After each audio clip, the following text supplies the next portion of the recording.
以色列與伊朗大規模衝突今日18日進入第6日，伊朗連續5晚以導彈襲擊以色列，並警告真正懲罰性打擊即將開始。當地時間6月17日晚，伊朗對以色列啟動真實承諾3第10階段行動。行動中，伊朗導彈瞄準對抗伊朗的以軍戰鬥機起飛點。伊朗警告海法和特拉維夫的民眾撤離，並稱迄今為止伊朗展開的行動只是出於威懾目的警告性打擊。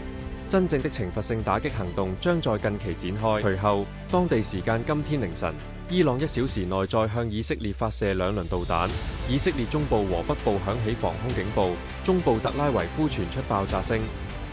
以軍要求民眾在收到警報後立即進入避難設施。戰情局勢每日加劇，避險情緒持續升溫。想投資避險產品記，快留言 PM 我啦！